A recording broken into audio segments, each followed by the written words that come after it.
Good evening out there. Well, the sun has slowly made its way down once more, and we can finally get comfortable and have a chat.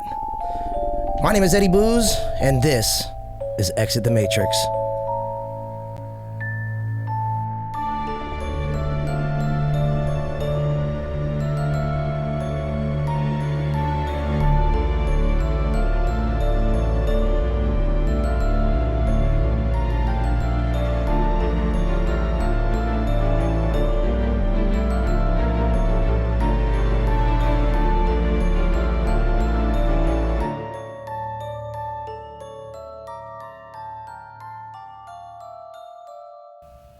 Throughout my life, I have traversed my share of rabbit holes, and like many of you out there, I have seen and experienced some things that I simply cannot explain.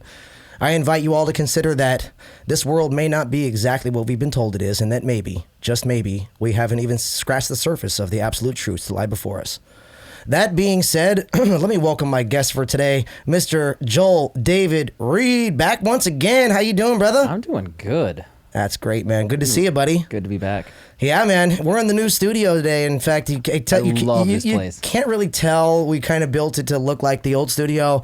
We didn't get the backdrop up behind Joel just yet, but it'll be up there soon. So, but yeah, man. How you been doing? How you feeling, brother? I'm good. I've been working like a dog. Always, dude. Yeah. You're constantly working like a dog, brother. Who isn't though? Who isn't in this day and age, bro? You got to have like 5 hustles. I know, right? Especially living in California, Southern California. Yeah. You got to be having multiple sources of income. That's for sure. Yeah. All right, Joel, let's get into it, man. Yes, sir. All right, so I'm gonna describe something to you, and you're gonna tell me what you think it is. Okay? Okay. Yeehaw. All right, perfect. All right, so I'm gonna give you 8 guesses. I mean, just kidding. I'm gonna give you 1.5 guesses.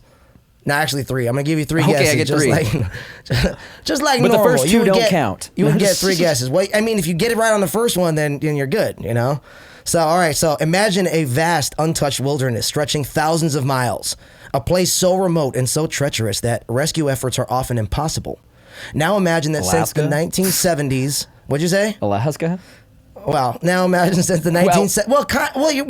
You're already close. Sorry. Already close. You're already close. Yikes. So imagine since the 70s, over 20,000 people have disappeared here without a trace.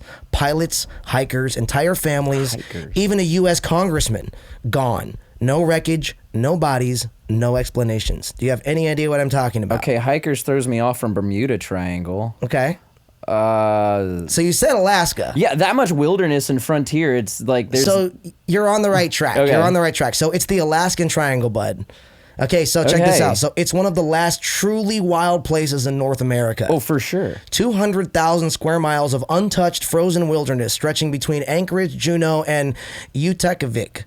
It's beautiful, but it's also deadly. More than 20,000 people have disappeared here since the 70s, as I mentioned, many without a single trace or any evidence left behind. And these are not just reckless tourists either. We're talking about seasoned hunters, skilled hikers, trained pilots, and even military personnel. Some vanish in an instant, others leave behind eerie clues, half-eaten meals, abandoned gear, cryptic distress signals, and the most chilling, cases, they involve whispers in the woods, lights in the sky, and legends of a shape-shifting creature. No, bump that. I'm native, dude. I don't like this at all.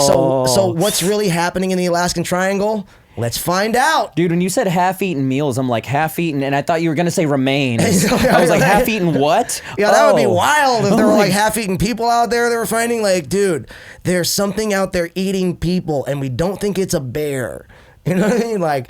But, well, I mean, with all the indigenous mythos in that area. Well, we're gonna get to that. Yeah, we're actually gonna get to some of that. Actually, like there's some Native American lore from that the Inuit particular area that talk about what we're gonna get to in here. Yeah. So, let me ask you, like, why do you think it is that the Alaskan Triangle is so dangerous? Well, okay. All right, I got friends that. Well, let's go over just some of the possibilities because there's a bunch of different possibilities. So let's go over a few of those. Like, what do you think, Jiggity Joel? Let's just go over Alaska. Okay, just Alaska in general. All okay, right. Tell me what you know about Alaska, Joel. I've got friends who are veterans. Continue the joke. Who have been. I've got friends who are veterans who've been stationed in Alaska. I've got an uncle who worked on a pipeline in Alaska. That place is rugged to begin with. Absolutely And agreed. rural is not the word that even describes it. Desolate might be. Okay. Yeah, there's places where, I mean, yeah, I can only imagine, like, if you get lost in certain places, it's like, then you're never gonna get found. There's so Okay. much mileage to cover. Okay, so that's definitely like something out there. So like in the natural, or what we say is right, natural. right. But, And we're talking about like the reasons that the Alaskan Triangle is so dangerous, and like Alaska itself is so dangerous. Yeah. So let's go over a few of these into things. the mystical like, stuff, yeah. Yeah. So what do you think? Like, what comes to mind as dangerous in the wilderness, or in a wilderness such as Alaska? Like, what? Just name a couple things that you might feel would be dangerous. Oh man, other than the elements and natural predators. Okay, well, you're talking about the elements here. Yeah. So look, we Yeah. got Arctic conditions with Yeah. extreme cold, Yeah. snowstorms, whiteouts, and rapidly shifting weather. And ice, just Temperatures- falling through ice if you don't know what you're doing. Yeah, temperatures drop to negative 60 degrees Fahrenheit, which is negative 51 degrees Celsius. Whiteout conditions make it impossible to see. Boreal forests and endless tundra make search and rescue nearly impossible. Yeah. When from the air, you can't even see through some of those Yeah. trees down there. It's so thick. Just because- like you said, glacial crevices also swallow people whole. Bro, you can be walking around out there and literally be swallowed by the fucking ground.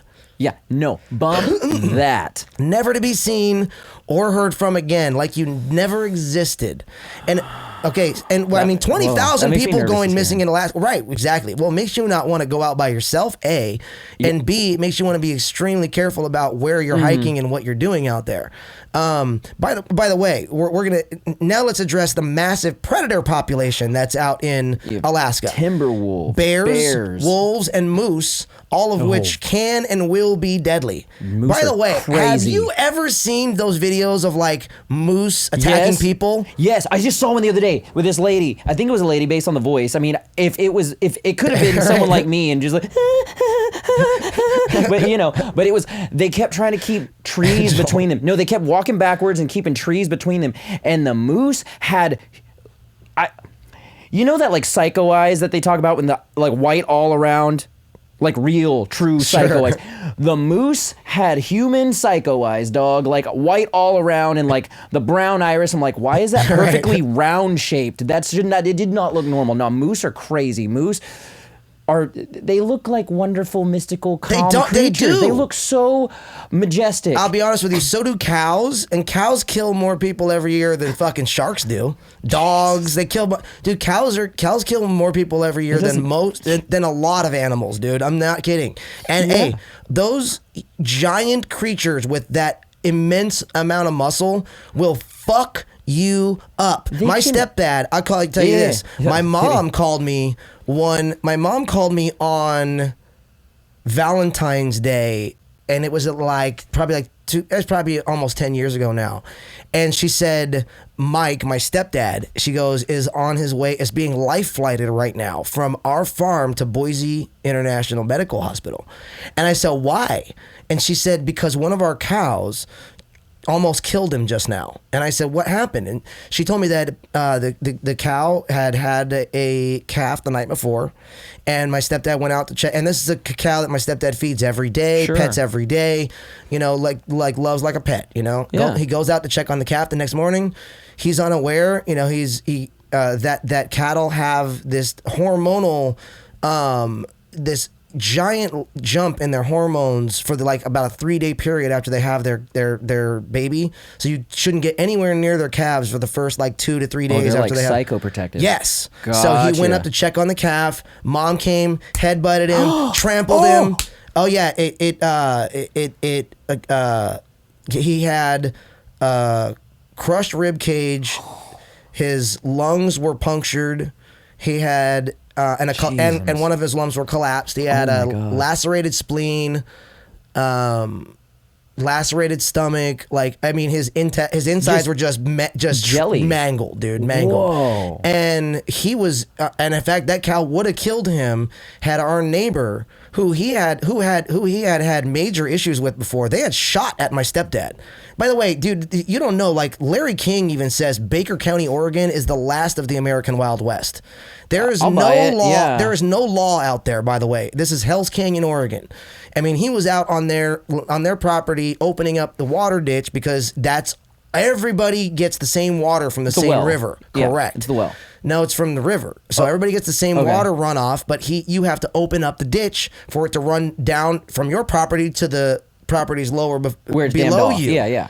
That's not illegal. No. You know? So he's walking up there, we started shooting at him. Bah, bah, from They the didn't know house. who he was, I or mean, just- they knew who he or they fucking just was. didn't want him They had problem. there. They had problems before. Gotcha. You know what I mean? Like it had some issues in the past, and these people were shooting at my stepdad. So they've like, you know, and I'm not sure they were shooting at him to kill him, but they were shooting at him Warning to shots fucking, at least. Yeah, sure. you know what I mean? You know, get off my property, Yeah. but pointing at him, and weren't fucking pointed in the sky. Not You know what I mean? playing, clearly. So yeah, so this lady, the wife of the husband who, her and him had problems with my stepfather and everything. She comes out and sees the cow trampling my stepdad, and she fired some shots, got the cow to get off my stepdad. Wow. So she saved my stepdad's life. Well, first off, I'm glad he survived. And me too. And so essentially out there, you can't. I mean, our ranch is corrugated, so Yeah. you can't even ride a 4-wheel out to get him off the property because it's so. Yeah. So They do more damage they just driving him. flew a helicopter and landed it directly on my ranch on the farm. Full on medevac. Pick him, put it in a helicopter, and flew him directly to Boise Medical, and he was fine in like 2 weeks later. I went out to see him, and I couldn't even tell him it was a problem.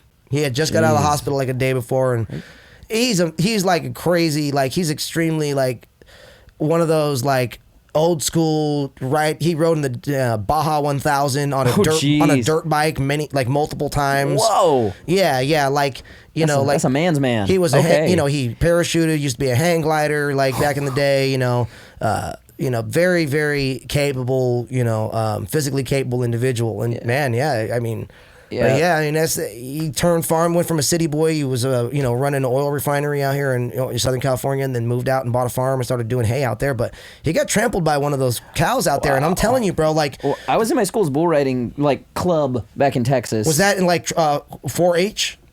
Was that part of 4-H? No, it was Texas. That was like competitive sports. Okay, yeah. Okay, my Texas, right? My mom would not sign the papers to let me be on the team, but I was part of the club, but like, Nah, but dude, yeah, bovine are gnarly, bro. Are meese bovine? wouldn't see why not. And I'm gonna call them meese. A moose? I'm gonna call Meese? them meese. I mean, I don't know if they count as bovine. I feel like they probably. What's an elk? I believe elk is bovine. I mean, it's not far from a cow. Yeah, no. I mean, I don't know. They're about the same size. I don't know. I honestly don't know. I'm probably all of about you the out same there. weight, but- all of you out there in the comments, correct me. Is an elk a bovine? Is our meese bovine? Meese. Moosin. Moosin. Nah, because they're fucking gnarly too, dude. They And are. hey, like this. Okay, so we've all seen the YouTube shorts and the Instagram reels and the TikToks of the people thinking that moose are super sweet, animals, and going up with their cameras and just getting blasted. You know what I mean? Like, No. Yeah, dude. Like, No, I've seen videos of moose like fighting bears. You know what I mean? Oh, sure. Like, yeah. So, like, okay. So I just remember seeing just a buck. Like, have you seen those hunting videos? Like when nature strikes back. Yeah, and exactly. You just see a buck just Attack a person or just something? Stand Yes. up and, like, dude. Right. That's just a buck. Exactly. They That's will not mess even you half up. the size. I know it's crazy, but also brown bears alone are responsible for multiple disappearances and fatal attacks each year out there in Alaska. In Alaska. I know we're getting back to No, Alaska. I'm kidding. With the moose. Yeah. Did you know that here's a mind-blowing stat for you, bro. This fucking blew my mind. One in every 250 people in Alaska goes missing. 1 in every 250 people in Alaska goes missing. That is a cartoonish statistic, my man. You could That fit is extreme. 250 people in the lobby out here And just pick one. and just say, yeah, you know? Yeah, dude, like that's how crazy that is. Dude, check this out. Alaska has twice the national average of missing persons cases than any other state. Well, again, there's so much territory. You wander off in the woods. How many people do you think are reported missing in Alaska annually? If you had to guess. I don't even know how many people. I don't know the population to even make Well, a guess. just throw out a nice little guess. I'm gonna throw out like annually. I'm gonna say somewhere between like 7 and 12,000. That's my guess. Those are some random number. All right, fine, 9. Let's just throw 9 there. That's between 7 and 12. Joel's way off, guys. He's way over the average. Okay, I don't know. You're making it seem like 2,000 disappearances annually. That's a lot. Think about this. Okay, Alaska's one state. That's why I don't know the And it's got- population of Alaska. I'd like compared to Still, California. I mean, good Lord. 12,000 every year? That would have to be... Let me think. So well, the way you're hyping it up. I get that I get that I'm making I'm making it seem like there's a lot of disappearances, and there are. Fucking 2,000 is a shitload. I'm also dude. going into ratios of like I don't know the population. I don't know the population density. I'm thinking, I know how many people are like in Southern California, and I'm thinking how big is Alaska? Okay, It's huge. it's massive. Right. Okay. So. Yeah, you're way off. Okay, it's 2,000, not 9. All right, so I check don't this know. out. So unreliable technology. Let's move on to unreliable technology. The triangle effect, same as Ooh, Bermuda, but yeah, in Alaska, pilots also report their compasses spinning wildly, GPSs failing, and navigation systems going offline for absolutely no reason. Isn't that something we all know to be synonymous with the Bermuda Triangle? Yeah. Right? But have you ever heard of that happening in the Alaskan Triangle? Or have you ever even heard of the Alaskan Triangle? I feel like I heard something about the Alaskan Triangle on a podcast episode of Lore, but that would have been like, I think it was like years ago. Oh, interesting. But yeah, I've never even heard years of the ago. Alaskan Triangle until recently. I watched this YouTube channel called Maker. A great YouTube channel, and the dude constantly putting out conspiracy theory videos. I mean, everything and anything from shit we've talked about, the shit you've never heard of before. Probably. And yeah. So I watched this guy's channel a lot, and that's where I heard of the Alaskan Triangle, I think. And I was thinking to myself, like, wait a minute, like there's other places on Earth that have these type of technological anomalies. When you go there, like I said, your compasses don't work, your GPS or electronics decide to fail for no reason, things along these lines. There's weird magnetic fields all over the planet. Right. Yes, you're right about that.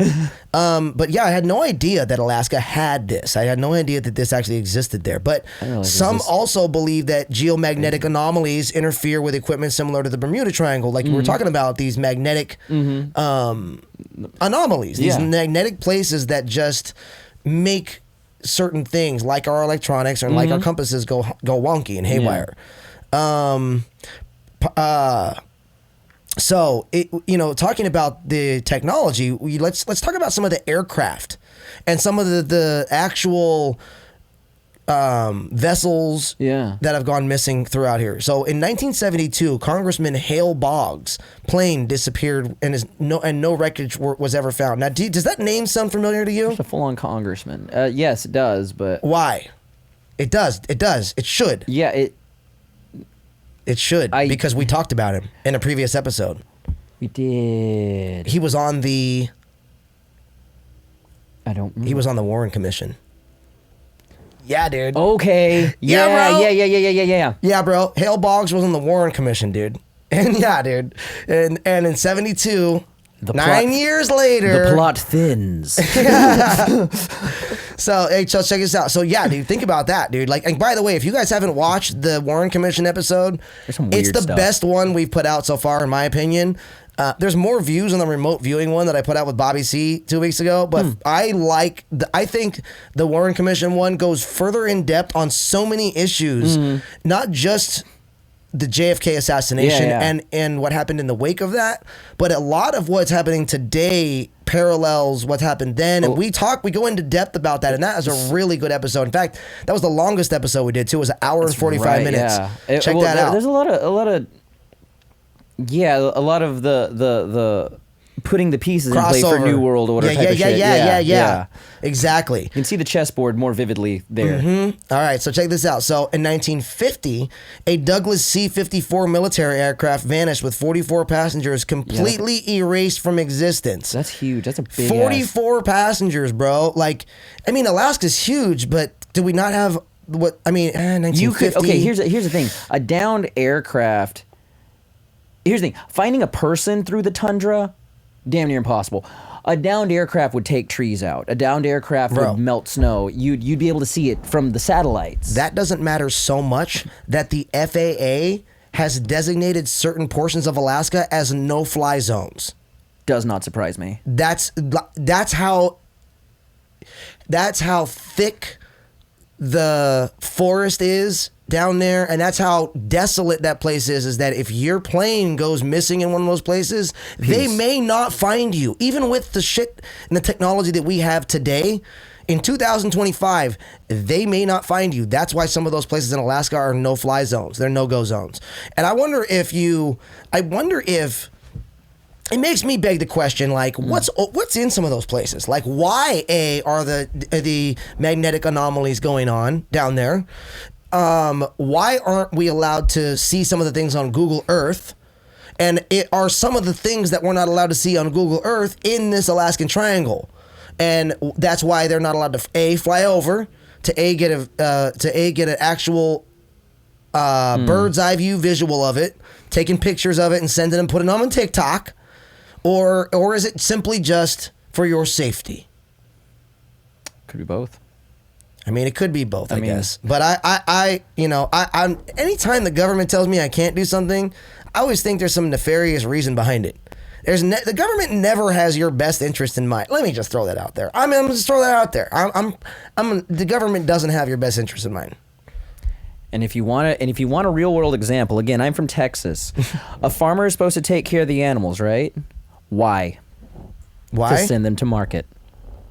Okay. Does the farmer have the best interest of the animals? That's right. No, he's just there to govern them until they go off to market. You make a good analogy, Joel. I like it. All right, so check this out. So, the hunters and hikers who walked into the triangle and never came back. I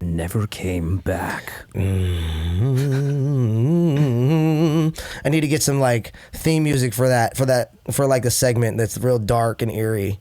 All right. Yeah. I'll just write some, or I'll just get one of mine. All right, so not all disappearances, by the way, involve pilots. Some are of the most terrifying cases. In fact, the most terrifying cases involve people who were skilled at survival. Hunters, hikers, and outdoorsmen who knew the land better than anyone. And we're going to explore a few of those cases right now. Number 1, the strange disappearance of Richard Lyman in 2004. What happened? Richard was a 34-year-old survivalist, an experienced hunter, set out alone in Wrangell, if I'm reading that right, in Wrangell St. Elias National Park, one of the most remote parts of Alaska. He carried GPS, emergency radio, and enough supplies for a month. He left regular updates for his family until one day, total silence. What was found? Search teams found his camp intact, a fire still burning, his food untouched, and his rifle left behind. No tracks, no signs of a struggle. It was as if he had just walked into the trees and vanished. All right, give me your thoughts, Joel. Okay. Initial thoughts on Richard Lyman. Fire still burning, meaning he had to have started that fire not too much long before they found it. Get a few hours out of a fire. Food. Food was still there, uneaten, untouched. Rifle left behind. No protection. No food.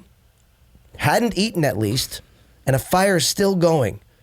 I'm assuming all of his supplies were still at the campsite. Yeah.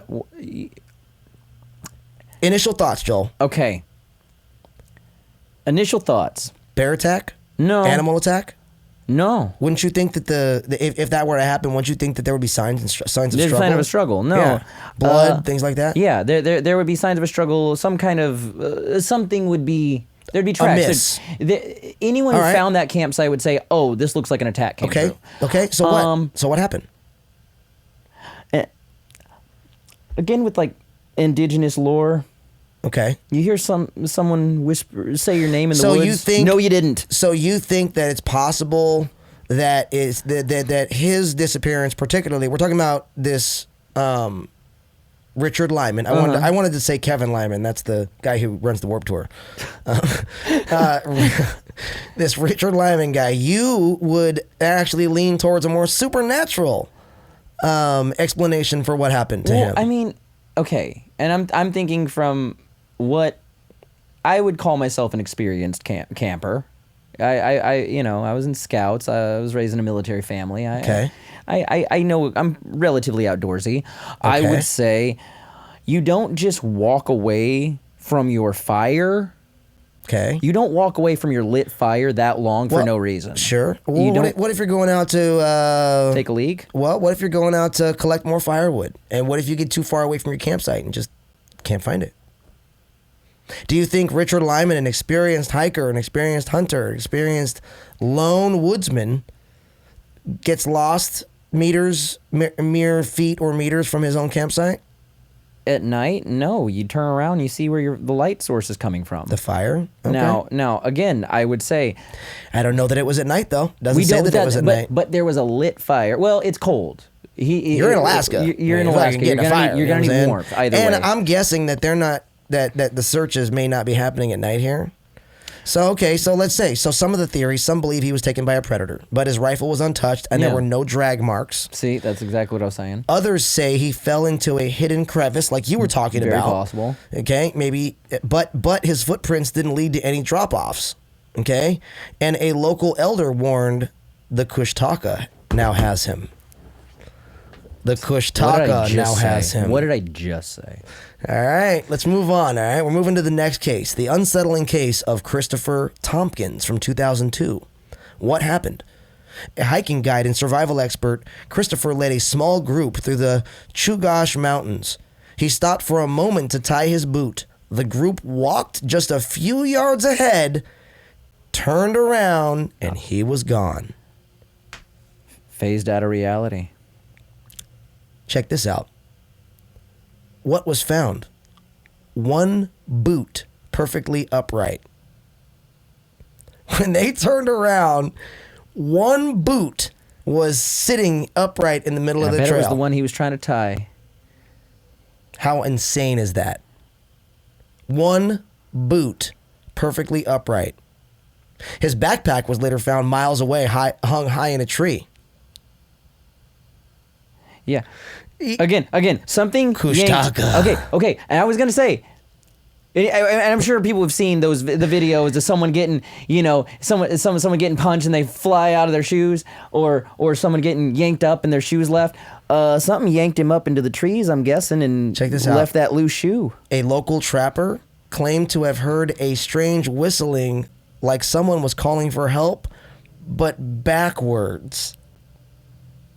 No, you didn't. Right? What the hell? No, dude, that's crazy, right? What does crying for help backwards mean? Yeah. Play. But yeah, it's like, but he said he heard a strange whistling, so it was like, okay, from what I know about the legend of like skinwalkers, and like, I'm sure we'll go over this in future episodes. We're going to definitely talk about skinwalkers. I'll call them therianthropic beasts. I don't like naming these things off by name. That just invites trouble.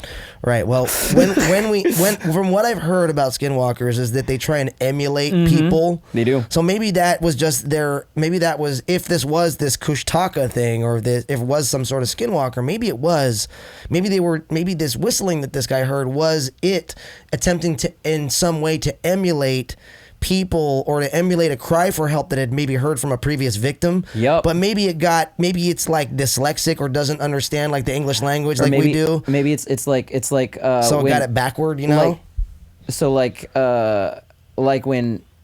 when I had to learn an Italian aria, I had to learn it phonetically. I don't speak Italian. Okay. So I can break up the syllables and it makes sense. Right. So it's like one of those, it's phonetically trying to pronounce something that it doesn't truly know. Exactly, Yeah. right. Okay. So, theories, let's go over some theories. Yeah. Wild animal attack, possible, but no blood and no signs of struggle were ever found. Did he slip and fall? It's unlikely because his footprints simply stopped where he was. Yeah, snow or sand are a dead giveaway on footprints. Yeah, he was he lured by something? Some believe he followed the Kushtaka. Some believe like the local tribes of that place, they tend to lean toward the Kushtaka being responsible for taking these people. And by the way, like if this Kushtaka is real, are we talking about, is it taking people to a physical place like a cave, or is it taking them to another dimension through a fabric of reality that we're not seeing? Okay, this is adjacent, but on it. So in I like adjacent. Let's do adjacent. So another similar case of things like this, I believe it's in Iceland. They have what's called the Holden folk, okay, which are like the elves, but they're little people that live in the rocks, and they don't. If there's like a giant, you have to get elf inspectors, to go and make sure there's no elves in this rock. If we want to move or we want to build something here, and they'll say, you can't fuck with that rock. That's got Holden folk. We don't touch that rock. That rock lives there. Wow. And so there's. And yes, people go missing there too, and it is blamed on the Holden folk. You're kidding me. I'm not. But here's the thing. I never heard about that. Where is this? I believe that's Iceland. It's one of the black metal countries. It's up in Scandinavia. He said one of the black metal countries. But think about it geographically. Where are we at? Really far north. Anywhere where you can see the Aurora Borealis, and I'll stand by this. If you can see the Aurora Borealis, there's something weird going on there. Right. I don't know. I want to see it, but also. All right, so let's dive into the third case, the haunting disappearance of the Jameson family in 2009. You notice how these are all recent? Yeah. These cases aren't from the 70s. These ain't back those These are way from back 2004, 2007, and 2009, or I believe. Let's say. The Christopher Tompkins one was 2002. Wow. The other one was 2004, and this one's 2009. So this one, the Jameson family, the Jamesons, a family of 3, were on a road trip through rural Alaska. And we're going to replace the word rural with desolate because it's desolate. A little more than rural. Yeah. Let's be real. So they pulled over near a heavily fostered area. I literally wrote that as fostered. Forested. They pulled over near a heavily forested area. All right, a dash cam recording showed them staring blankly into the trees, then walking toward them. They were never seen again. Wait, they got out of the car and all walked to the tree. Pulled over near a heavily forested area. The dash cam of their car caught them staring blankly into the trees and then walked into them and never came out. You didn't hear your name. You didn't hear anything. Bro. Stay inside. Go home. The truck was discovered weeks later, engine running. Belongings inside. Wait. How long was that? Wait. How long? Wait. The truck was discovered weeks later. Still running. Engine running. How? All of their belongings inside. How is the engine still running? How are you going to have that much gas to idle for weeks? Really good question. Okay. So their footprints led really deep into the forest, but then stopped abruptly. Okay? Like they just stopped. No bodies, no sign of struggle. Okay, now maybe this is because I'm a Dungeons and Dragons nerd. But a haunted forest is probably going to have magical portals. Well, I mean, it's the the Alaskan Triangle, Joel, not the haunted forest. What's the damn difference at this point? Yeah, I guess you're right. At this point, what's the damn difference? Okay, so people's theories consist of a murder-suicide, unlikely since they were a happy, well-off family. Not to mention, it's not like the dashcam footage shows like the dad like dragging the mom and son into the woods. Like it literally shows them all standing there dumbfounded by something they're seeing or hearing. That is not on camera. Not on camera, yeah. Correct. And they walk off cam into the forest to never be seen again. Very, very deep. Not 10 meters or 20 feet or 30 feet into the forest. They walked incredibly deep into the forest, never to be seen again. Ever. Dude, how creepy is that? How I want to see that dash cam footage. In fact, the next time we'll do another Alaskan Triangle episode. We're gonna find some. I'm gonna get that footage, and we're gonna I'm gonna bring that. I'm gonna get that footage, and we're gonna take a look at it. That's pretty ooky. Still, I'll tell you, the weird thing that really bothers me the most is that car was still running. I don't know why. That's crazy. That bothers me. Actually, like all of these weird anomalies that happen with technology or mechanics or compasses and shit like that. Like, what's going on here? Well, how many times when there's UFOs or I don't want to say the paranormal, but like the science-y paranormal stuff, you know? How many times you hear, the car would turn on and turn off by itself. Exactly. The radio went freaking haywire. The lights went, it's what happened there. Okay, to keep the car running. Maybe one of two or three things. Well, number one, it was turned off then back on by an actual person. Number two, it was turned off and then back on once whatever thing was near it allowed it to start running again. But then you would have to get because starting a car is not the same as like a radio turning off and turning on. You have to have There's a spark, whole initiation you have to have gas, sequence. you have to have So the whole thing has to happen. You don't just get like it just off and then on and all of a sudden it's back running again. So there would have to be some sort of element to get it back running again. Or some sort of time dilution happened, some sort of time dilation happened where like where it was in some sort of loop, maybe like time loop where like it necessarily isn't losing gas. See, again, haunted forests, magic portals, time works differently. Think of Narnia for a second. Maybe the technology part of the whatever was running for weeks, but maybe that was only a matter of hours in whatever that's dimension exactly that what it we're was talking in. about. Yeah. Exactly. Okay. So, foul play. No evidence of another person at the scene. There's no evidence of anybody else. No other footprints. Nothing on a dash cam. Nothing like that. Right. Or Kushtaka. It's always going to be a possibility in the Alaskan Triangle, apparently. Yeah. And is Kushtaka Bigfoot? I have no idea. Is that their version of Bigfoot? That's not my tribe. I don't know. It's not my tribe. I don't know. But I would say not my tribe. I'm Apache. I know Plains Indian stuff. All right, check this out. So some of the theories behind the mystery are some of the most chilling explanations. Like, we talked about some of the harsh environments and stuff like that. There was the rational explanations. The harsh environments, the natural forces, the accidents. Yeah. Many people simply underestimate the wilderness, and those who don't come prepared never return.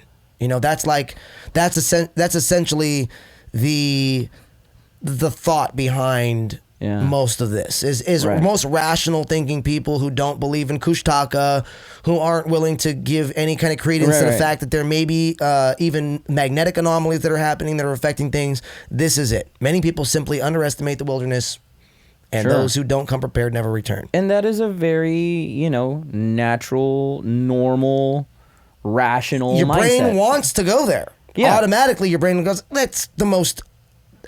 A lot of these that's the most... that's the best explanation, the most likely explanation, okay? 2, electromagnetic disturbances and geophysical anomalies. Mm-hmm. Some scientists speculate magnetic anomalies in the region cause compasses to spin, GPS systems to fail, and aircraft instruments to malfunction. But could seismic activity and energy fields be disrupting this navigation? But even if it is, it can't explain them all. No. You know what I mean? Yeah.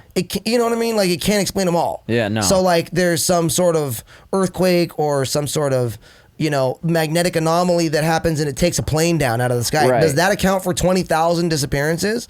Does that account for Congressman Hale Boggs and that's a pretty everybody big else? plane.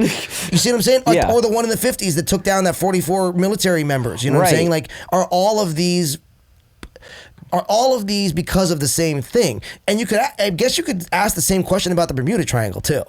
Are all of these because of the same anomaly? Are these happening because of some sort of wind thing or some environmental thing that's taking these planes down into the ocean or down into the trees where you can't see them in Alaska or Bermuda? Or is it some sort of magnetic thing that's like pulling the planes through some place, or are they going into some, like we talked about before, like through some rip tear in the fabric of reality going somewhere else? You know what I Yeah. mean? Like, I've seen videos recently of the Indonesia flight that I think it was the Flight 370, the Flight 370, Malaysia Airlines. Yeah. And I've seen videos recently, and I'm not sure if they're real.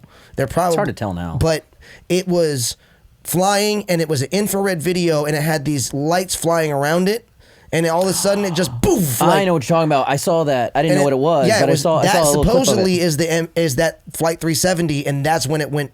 That's when it apparently they were watching it on camera, and they saw that happen. But apparently that's what I heard. Again, I don't know for sure. Allegedly, this is for entertainment That's what purposes that only. was? You know what I mean? Like, yes, look that video up. Where That it's those plane. with this- I know it what you're talking shows about. the It- three little lights like- flying around it, and all of a sudden the plane is like poof and like popped into another dimension. It looks like it just like poof, I like saw that, disappears. I saw that in a reel on my feed, and you know how like when you pass by it, it just repeats the same Yeah, second. yeah. I just thought that was an animation. Go look up that video again and read the caption. That's supposed to be Flight 370. That's supposed to be Malaysian Airlines Flight 370. I'm telling Crazy. you. I think I like literally it was like Just yesterday seen or it? the other day. Yeah. I'm gonna send you this video that does a little bit of exploration on the subject and on that Yeah, video. please do. Yeah, it's from another channel I watch on YouTube. The guy's YouTube channel is called Night God 333, I think, Right. and he talks a lot about different things in Antarctica and different things, and this type. Now I'm thinking about there is another triangle. I'm gonna look it up. There's another triangle. Find it for me. Yeah, Let's There's do it. another Let's talk triangle, about it and on the show. It's like in the. I want to say it's kind of like near like Chicago. What? Ish or something. Really? It's like somewhere around there. Okay. I might be wrong, but it's like one of those area, like that kind of general part of the U.S. All right, so check this out. So UFO and extraterrestrial abductions are people are giving some credence to the idea that this might be one of the possibilities of why people are disappearing at such high rates in these areas. Now, let me explain here. So Alaska has a higher than average number of UFO sightings per capita in general. And some missing person cases coincide with reports of strange lights, unidentified craft, and eerie encounters. Other theories suggest there could be underground alien bases in Alaska's vast uncharted lands as well. What do you think about that one? Have you not heard about the pyramid in Alaska? No. Tell me. Give me a little 411 on the Alaskan pyramid, Joel. First, I'm going to hit you with the unconfirmed. I love it. However, I love it. there is It probably is confirmed, but we're gonna go with unconfirmed for now. right. Continue. There is a military base in Alaska. Okay. And is underground, and there is a black pyramid that is used as a power source. The military base is ran. So the American military that work there are not in charge of this base. They are allowed to work there. There are other people there. They are the tall blonde aliens that we hear about. Oh yeah, They're the Nords. The Nord ones. The Nords, that's their base, and apparently the military are allowed to work with them, but they're like the lowest of the totem pole. Like, no, you can do this. But anyways, there was an engineer who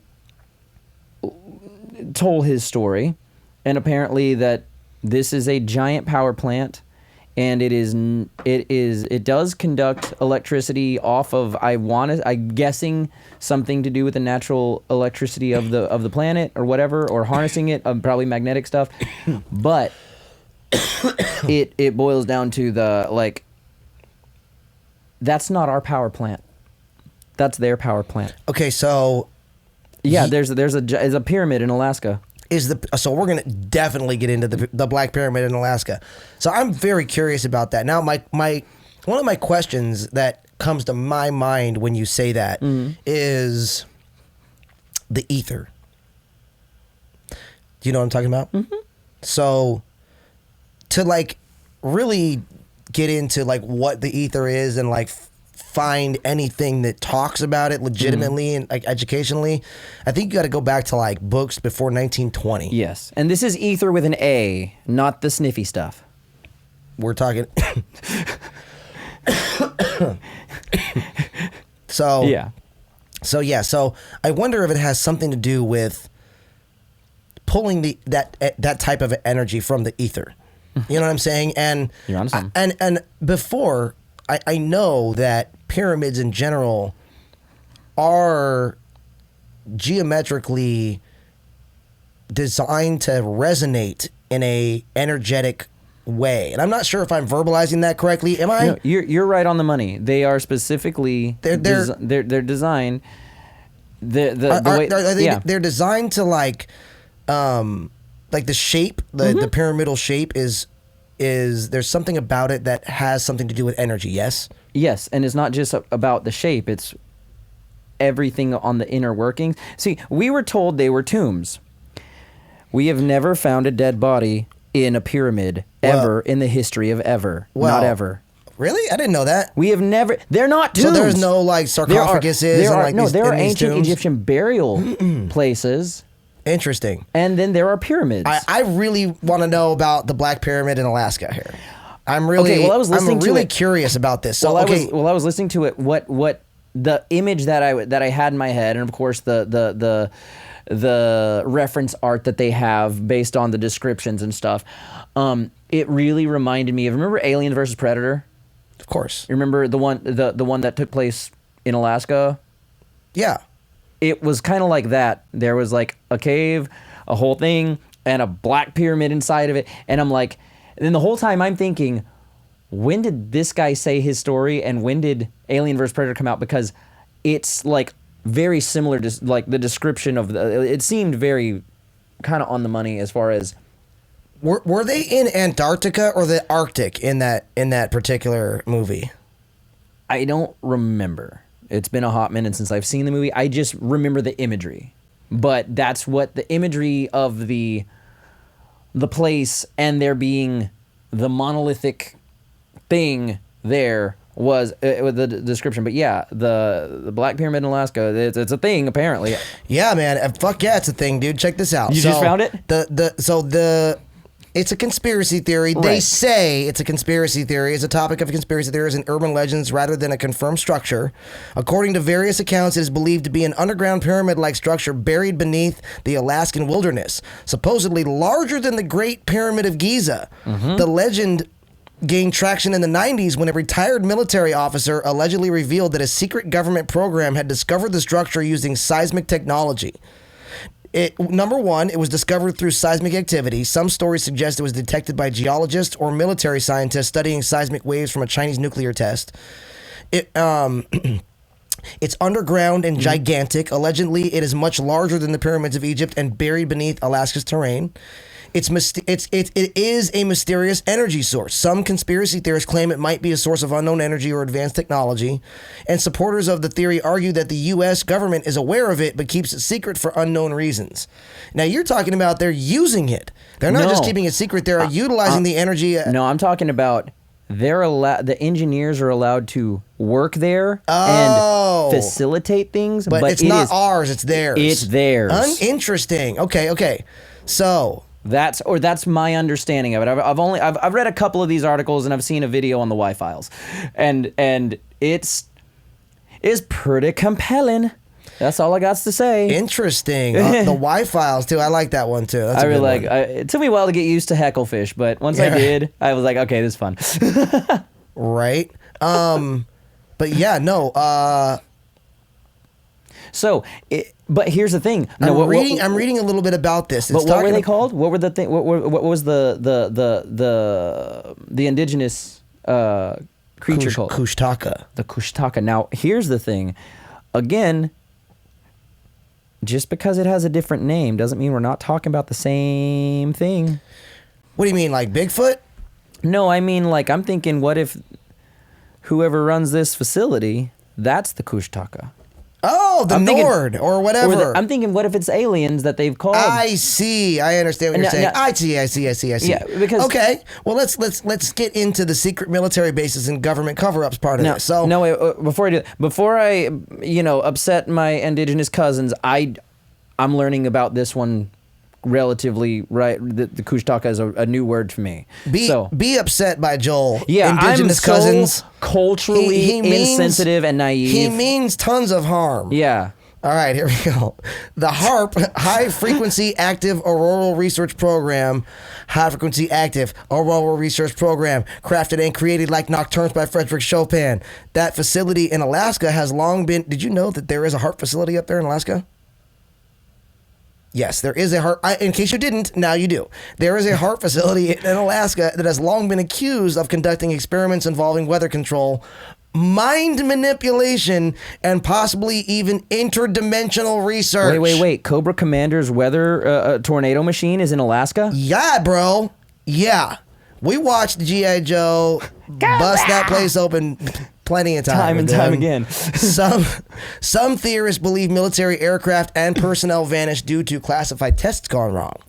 So I'll buy that. Yeah, I'll buy that for $1. Yeah. For sure, dude. So a lot of people theorize that these people that have gone missing in some of these families and some of these pilots and some of these cases are because of these tests that are either going wrong or maybe going right.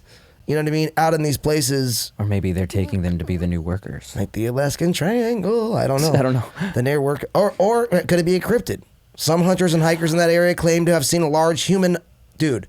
Some hunters and hikers in that area claim to have seen a large humanoid otter-like creature. Otter-like creature. Watching them from the woods. So wait, Bigfoot's got a aquatic cousin? Bro. The Tlingit people... The Tlingit people warn of a supernatural being that lures people into the wilderness with mimicry and illusions. They call it Kushtaka. Okay. So according to the Tlingit legend, now here we go with the actual legend of the Kushtaka. Yeah. The Kushtaka, according to the Tlingit legend, Tlingit. Maybe the T is silent. I'm going to go with Lingit. Tlingit. Sure. Tlingit. I'm going to go with Lingit. The Lingit legend, the Kushtaka, is a shape-shifting, half otter, half human trickster spirit. It mimics human voices, especially those of loved ones, to lure people into the wilderness. Some say it drains their souls, while others claim it transforms victims into Kushtaka themselves. Like what you said, it's making them into it. Hunters report seeing people in the woods who suddenly change shape. Some who vanish are later found alive but unable to remember what happened. What did I say? Therianthropic beasts. A lot of that is similar to a lot of the missing 411 phenomenon, sure. Which I actually have an episode in here that we're going to do pretty soon about the missing 411 phenomenon. And we're going to explore those by area. Mount Shasta, like Yellowstone, like all the different places. We're going to start exploring them by area. So, but yeah, no, some say the Kushtaka drains their souls and everything. Hunters report seeing people in the woods who suddenly change shape, and some people who vanish are later found alive but unable to remember what happened. That is a weird one. That for me is strange. You know what I mean? Hypnosis. Something. Maybe what they saw was so unbelievable to them that they couldn't process it or verbalize it. Did you know there's this story, and I'm not sure I'm gonna get this right, but there's this story about an Indian tribe who was on the coast of the Americas back in 1492. Okay. And it was a shaman, and he sat on the beach and he could see the three ships. And he was the only one that could see them. And he would tell the other people in the tribe, there's three ships out there. They're coming here. There's three things on the water out there, and they're on their way here. And people couldn't see it because they couldn't imagine it. Because they didn't know what a ship was. They had never seen a ship before, and they couldn't actually process. They just saw the strange clouds. They didn't see anything. They couldn't see what he was seeing until it was so close it was right upon them. And then they were forced to see. That makes sense. How crazy is that? It's your brain really does deny what it does not understand. Can't actually process what it's seeing. And I'm not sure if that's a true story, but I've heard that story. I've heard some very similar things, and I've also, like in Pocahontas when she's like strange clouds. It's like there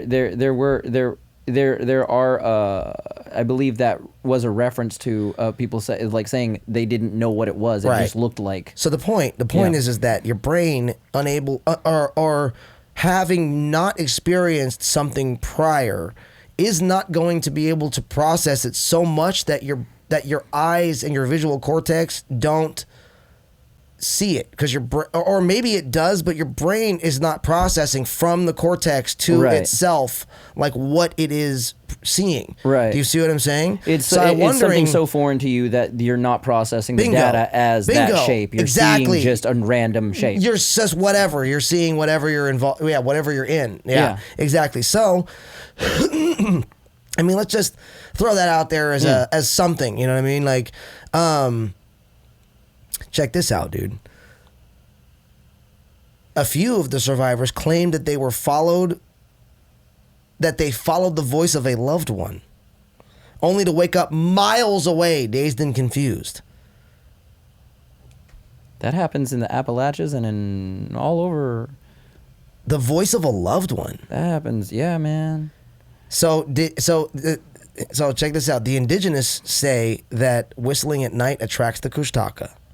And they also say if you hear your name being called in the woods, don't answer. Yeah, no, you didn't. Don't sing at night. Period. The end. So okay, don't check this out. Attract attention to yourself at night. Man, I'm gonna tell you right now, the Alaskan Triangle is a trippy place. Let's go, bro. Yeah, man. I'm just kidding.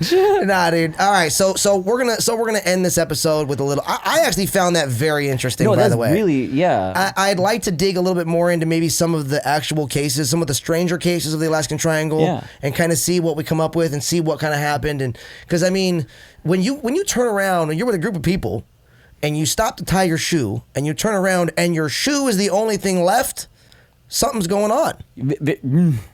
You feel me? Yeah. When you have a rescue party show up to your campsite with your fire still burning and food that has been uneaten and your rifle sitting there and no discernible evidence of where you went, something is going on. Here's my question. When you stop on the middle of the road in the middle of Alaska and your dash cam is rolling and you get out of the car with your entire family and you look off into the wilderness with a blank stare on your face like in a fucking horror movie and you walk off into the wilderness to never be seen again, something is going on. But there's two similar things in those two stories that you just listed. Well, here, what's up? Shoot me. The car was still running and the fire was still burning. That's what I'm talking about. Fuel consumption. That's what I'm saying, no, dude. There's a time dilation, dude. Yeah, time. For sure, time. There's a time dilation issue. Something is happening in here. Because the fuel consumption is not happening. Right, exactly. Well, there you go.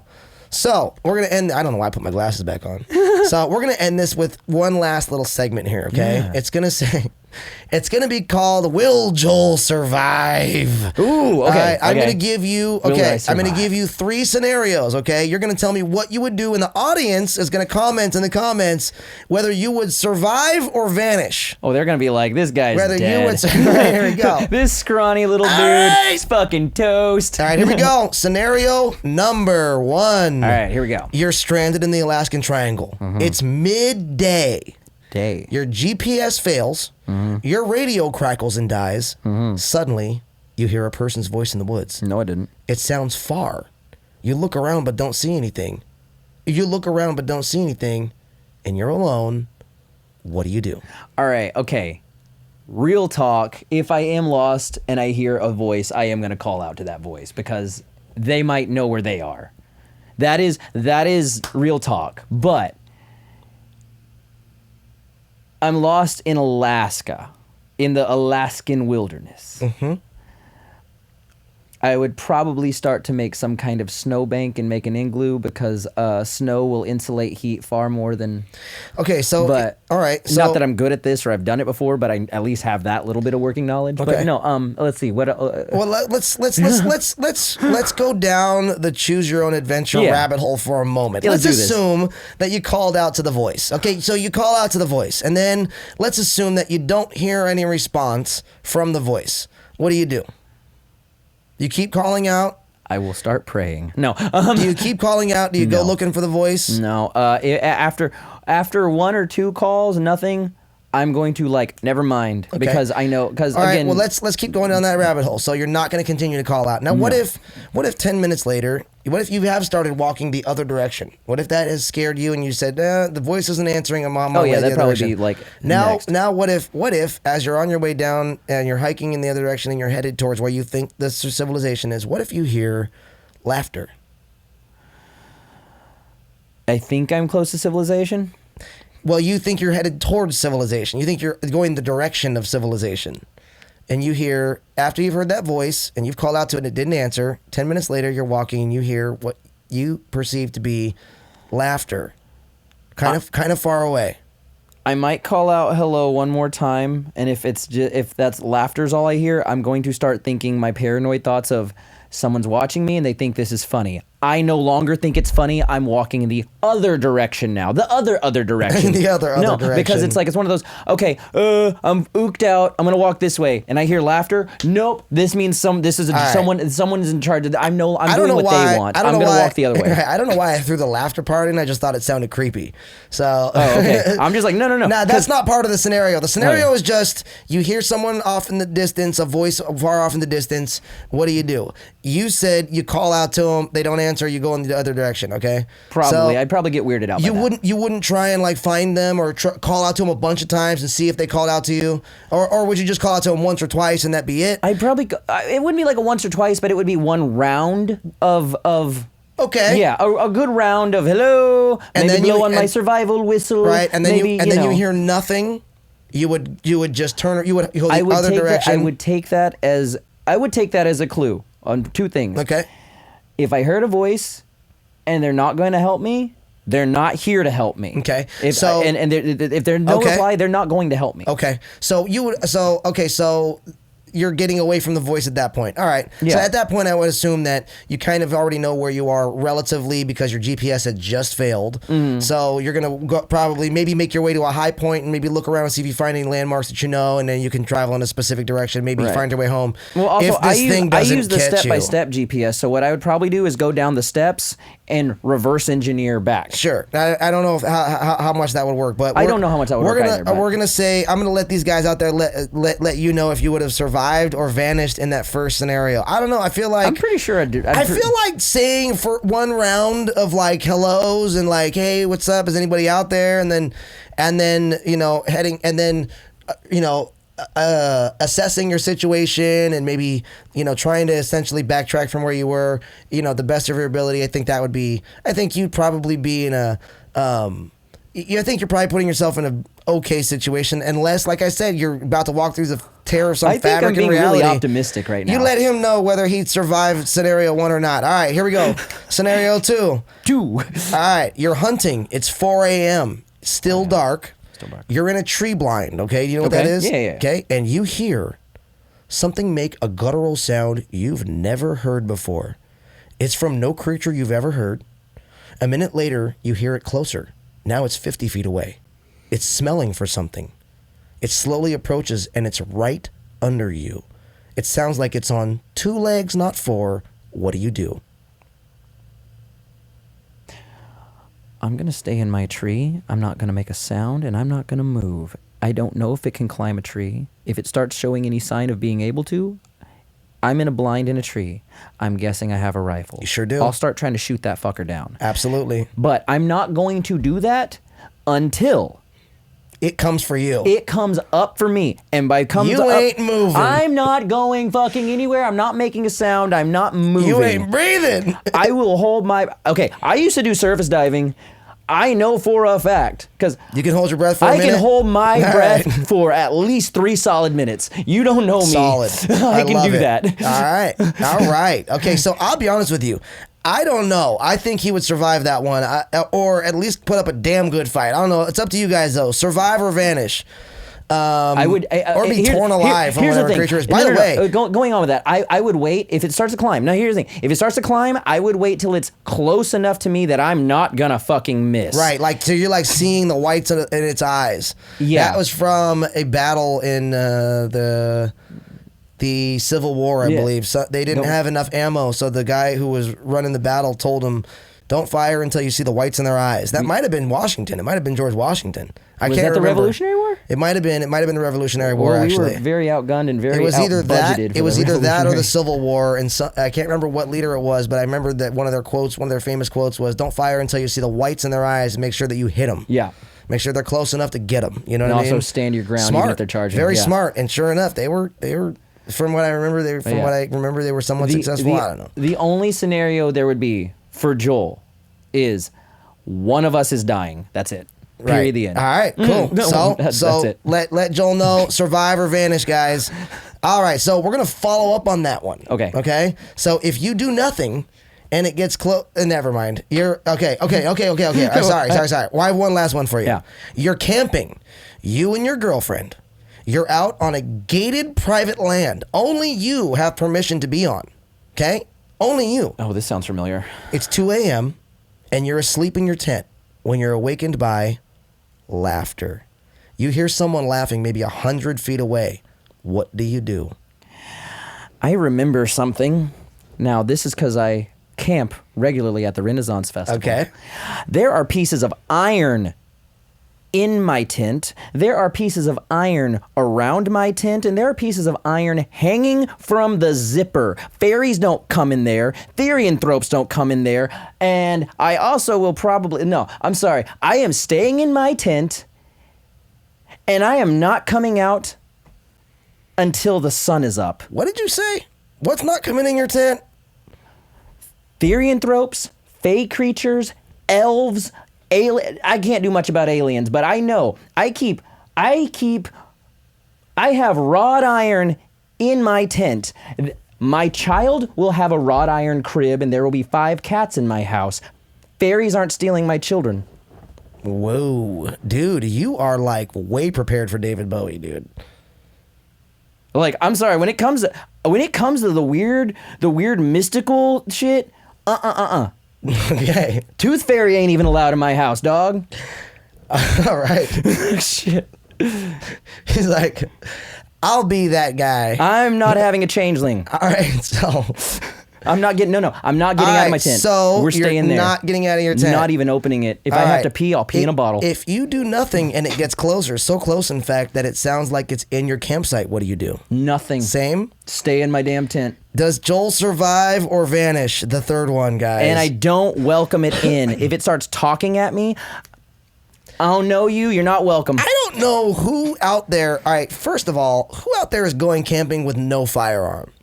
You're fucking not thinking clearly. Let's put it that way. Most campsites I'm on, I'm not allowed to carry a firearm. Okay, so number one, if that were me and I You heard wouldn't laughter fucking be outside there. outside my No. campsite, I'd be outside my tent with my gun as fast as I could. And if I'm the only one that's supposed to be on that land, I might be firing it. I'm like, if it's a... In the middle of the night, in the middle of nowhere. See, you're now you're out also there getting me with your girlfriend. You're getting me with my rational brain Hold on, now. you're out there like, with this is a your person. girlfriend. You and her out in the middle of nowhere on land that only you're supposed to be on. In the middle of fucking nowhere. You know that you're the only person for miles around that can protect you. You ain't calling nobody. Ain't no fucking cops coming to help you. Ain't no help coming for you. Well, I mean, you are your last line. You are your first and last line of defense in this situation. And you hear some lunatic laughing at 2:00 in the morning outside your campsite, just outside the trees. Just outside the trees? Just outside, 100 feet from your campsite. It says right here, 100 feet from your campsite. What do you do? I'll tell you what. I ain't taking the passive approach. I ain't letting wrought iron. Okay, I see what you're saying. I me. was getting the mystical route. If I'm hearing maniacal laughter, I'm probably either gonna. I don't want to get out of the damn tent. I'm getting out of the tent. Okay, I'll check it out. I ain't going in the damn woods. I probably wouldn't walk off into the dark woods myself, but I would be letting old Laffy boy out there know that if he comes within eyesight of me, that he probably gonna eat some. You know what I'm saying? I mean, there's that. Yeah, I. You know what I mean? Like, but maybe I'm doing myself a disservice by jumping out of the tent. You know, depending on if the campfire is lit. If the campfire is lit, I might think twice about immediately jumping out. But if it wasn't lit and it was dark outside, I would definitely think about jumping out and moving to cover. You know what I mean? It's like part of me also says like getting my girlfriend to a safe place, as fast as possible. Part of me says also if my car's in the campsite, if I can get her to a car, if we didn't hike 6 miles in, things like that. That's different. Normally my car's right by my tent, so I can pack up if emergency scenario. I can probably. Let's say your car's not there. Car's not there. Car's not there. You hiked in 2 miles with your tent and all your shit on your back. I'm not going anywhere. I'm coming out of the tent. I mean, I will probably check things out. And the only reason I could see that being a mistake is if that person has a firearm. And to be honest with you, they probably do. Yeah, I'm like. But what are you gonna do? Stay inside your tent and let your tent be shot full of bullet holes too? You know what I'm saying? You're just gonna let your tent get fucking Swiss cheesed up there? Okay, see, You know what I mean? While you sit in there, you're in there hoping that somebody comes to save you, or do you do something and right. you get your girlfriend to safety? You do your best to get you do your best to at least let him know that you're not a target. You right. know what I mean? Well, there's that. I will. That's something I'll be like, I mean, hell, dude, I might even start firing from inside the tent. You know what I'm saying? See, I might fire 2 or 3 off right from inside the tent, and then get out. I don't own guns personally at the moment, so I wouldn't be able to do that. I know. See, that approach, yeah, most definitely. Hear laughter, fire into the woods. Fuck it. Boom. Now, right. me, I know what I have. I'm talking. And remind me, we're out in the middle of nowhere. You're out in the middle of absolutely nowhere on private land that your buddy owns, that he told you, gave you the key to the gate. You're on that land. Remember, I said it right here. I probably you're on gated private land. Only you have permission to be on. Yeah. They told you you're the only person that's going to be on this land tonight. You're the only person that here. Given scenario, okay. So, it says it right here. That's what I read. Okay. That's a scenario like that. I do that with my cousins, and yes, I last time I slept on private land like that and thought I heard a hog walk through the campsite, I had a shotgun right next to my sleeping bag. Like, smart man. Yeah. Luckily, it was a deer. Yeah, exactly. And luckily it was just a deer. I'll be honest with you, Joel. I don't know, man. But Mineral Wells, Texas, is not a place to just So you took that scenario to be kind of like a supernatural type thing. Here's the thing. If I'm in a place to where I know things are spooky, yeah. But you got me on the spooky mindset. I took it the opposite direction. Like, if I heard somebody laughing outside my tent at my campsite at 2 a.m. on gated land that I knew I was the only person, that person, I would be taking that as a major threat. I would be seeing that as an absolute threat. Yeah, I would not be seeing that as a joke, no prank. Okay, that would be to me that, okay, this person's watching us. This person knows we are here, and he wants us to know. He wants us scared.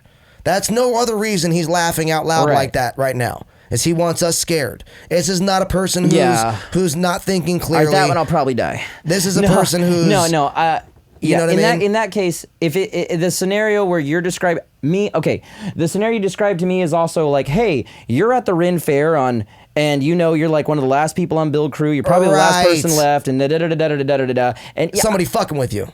I'm used to being one of the last people on a campsite at fair. I'm used to being there till like Monday or Tuesday night after the fair. Like, and I know that there's really only a couple people here, and you don't really run into them, especially in the evenings. Right. So I'm like, no, I keep to my shit, you keep to your shit, we're all fine. That's the thing of, I'm not allowed to have weapons there. Now, if I'm on private property, like how I was at my cousin's stepdad's property in Mineral Wells, then you bet your ass I'm gonna have a gun on me, because I don't know because again, there's critters, right? There's things, right? In which case, yes, I will be pretty vocal about, hey, yeah, bro. I will be vocal about in that kind of scenario, because I was like, oh, this sounds familiar, but like, bro. No, I would go and say, hey, I don't know what you're laughing about, but there's not a laughing matter here. I don't know what you're laughing about. There's not a laughing matter here. It'd be hilarious if you and jumped no out of one's gonna fucking laugh about what the end results. That'd be hilarious if you jumped out of your tent and said, I don't know what you're laughing about out there. But this is not going to be a laughing matter very soon. No, I am delightfully awkward. I would probably say something exactly like that. That's hilarious. I don't know what's so fucking funny, but it ain't going to be funny for long, dog. Yeah. and I'd probably leave it at that. If it...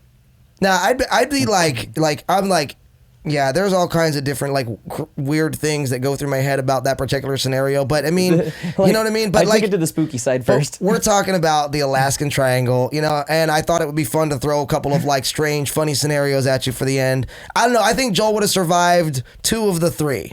I think actually no, 1 of the 3. The second one, I think Joel would have not only survived the second one, but would have killed the creature. I think Joel would have came out on top of that scenario. Now the first I one, had shotgun and rifle merit badge at age 9. The first one and the third one, I think Joel might have been eaten or vanished or ripped into another dimension, for sure, whatever it is. Oh yeah.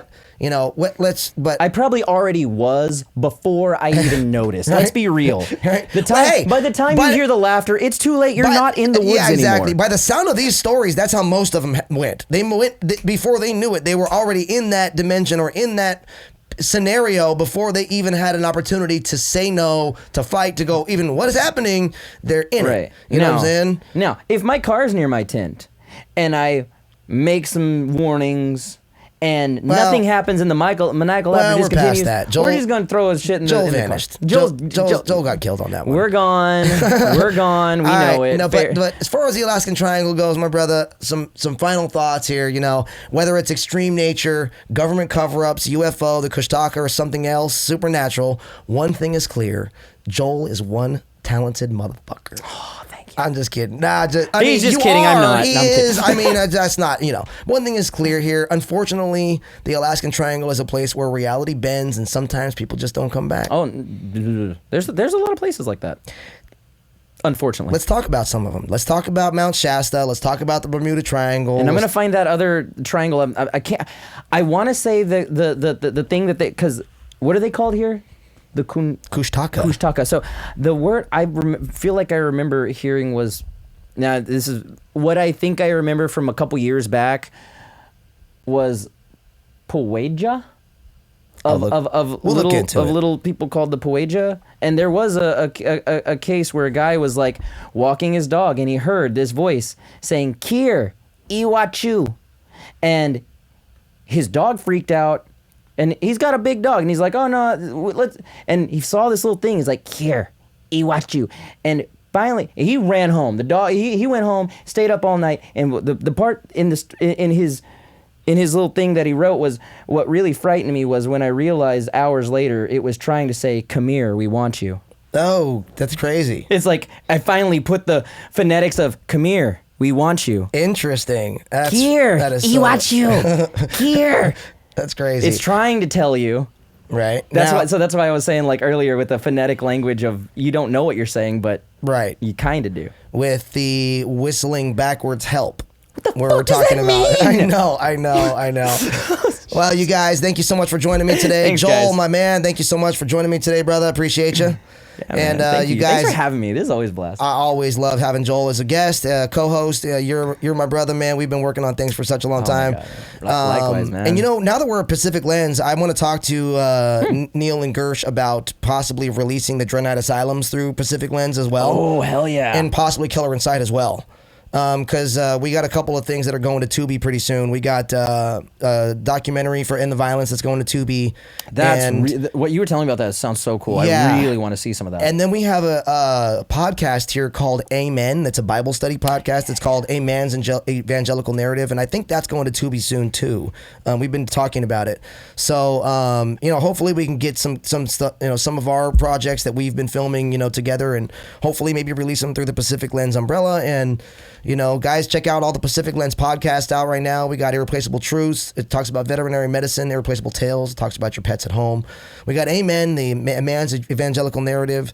We have Exit the Matrix. We have the End of Violence which you're watching now, Exit the Matrix. You have the End of Violence podcast that talks about criminal justice in the United States. And we're starting a couple of other ones called Weird Connections. We're putting Ryan Weir and myself. We're going to host that one where we put two. It's they're his guests, but we're going to put two people together who should know each other but don't for whatever reason. Mm-hmm. This next week we're going to be talking about human excellence, and we're going to be talking to an ex-NFL kicker and a screenwriter. Oh yeah. One of the screenwriters for American History X and Blow. So we'll be talking to them and an ex-NFL kicker this week. And check out all the great shows that we have on Pacific Lens. And also check out Rebuy Studios as well. We do poker here as well. So yeah. Honestly, the new studio is freaking amazing. And there's a mountain of new ideas that everyone's kicking around. There's going to be so much more content being created. We're going to do a true crime podcast pretty soon with Mal being one of the hosts here. She hosts Irreplaceable Tales. So look forward to all the new fun stuff going on from Pacific Lens, and look forward to having you guys enjoy it all. So whether you're watching on TikTok, Instagram, YouTube, or anywhere else, you guys, remember, we are spiritual beings having a physical experience, not the other way around, you guys. And I'm going to go ahead and do this. I love you guys. We'll see you guys next time. Take care, you guys. My name is Eddie Booze. This is Exit the Matrix.